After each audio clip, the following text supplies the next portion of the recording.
All right, let's dive into something pretty cool today. We're going to peel back a layer of how JavaScript works that, honestly, a lot of developers just don't think about. Get ready because this might just change how you see the code that powers pretty much the entire web. So let me start with a question for you. When you open up a big, complex website, think of something like a social media feed or a huge news site. How many different programs do you think are actually running inside your browser? Just take a guess. 1, 10, maybe more? What's your gut feeling?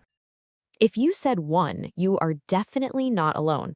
That's the most common answer, right? I mean, it feels like one single, massive application. Everything works together seamlessly. It's a really tempting way to think about what's happening under the hood. But, and this is the whole point of what we're talking about today, that's not how JavaScript itself sees the world. From the language's own perspective, the reality is actually completely different.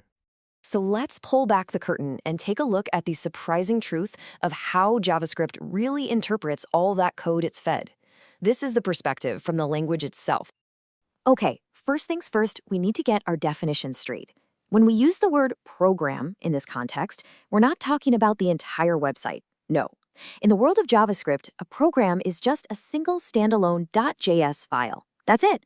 Each one is its own separate thing. Let that sink in for a second. In JavaScript, each standalone file is its own separate program. So what does that mean? It means if a website loads 5 different .js files, your browser's actually running and processing 5 separate JavaScript programs.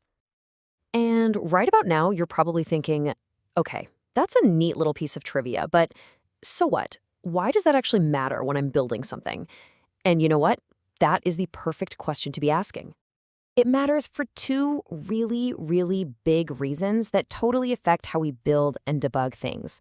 First, how errors are handled, and second, how all these separate little programs manage to work together to create that one seamless experience for the user. So here's the crucial part, resilience. Because JavaScript sees each file as a separate program, an error in one of them won't necessarily crash the whole thing. If one program fails, the others can often keep on running. Now, of course, if a critical file breaks, your whole app is still going to feel it. But the point is, the entire system isn't designed to fail all at once. This, of course, leads to the next big question. If all these files are separate little programs, how on earth do they work together to feel like one single application? Well, the answer lies in what you can think of as a sort of global meeting place. Here's how it all comes together. Imagine you've got program 1, that's file a.js, and then you have program 2, that's file b.js. They get loaded into the browser separately, but they both have access to this shared common ground called the global scope. By putting functions and variables into the shared space, they can interact with each other. They can share data, they can call each other's functions, and that's how they mix together to act like one single application. Now, like with pretty much everything in programming, there's a really common exception to this rule, and it has everything to do with how we build modern websites these days. This shows the modern workflow perfectly. When we're in development, we keep our code nice and organized in dozens of different JS files. But before we actually send it over to the browser, a build tool comes along and bundles them all together into one single giant file. And in that situation, JavaScript goes right back to seeing the entire application as just one big program. So you might be thinking, okay, if my code gets bundled into one file anyway, why does this whole file as program idea even matter? It matters because understanding the fundamental nature of the language helps you build a much, much stronger foundation as a developer. This isn't just about memorizing rules, it's about building an intuition. The real goal here is to get a better feel for how JavaScript operates.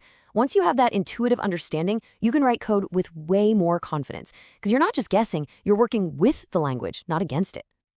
Ultimately, taking the time to really get these foundational concepts, the actual nature of JavaScript, is what separates a good developer from a great one.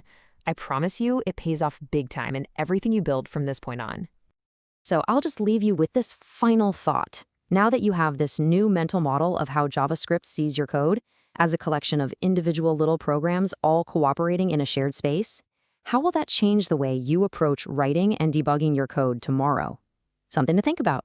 Thanks for tuning in.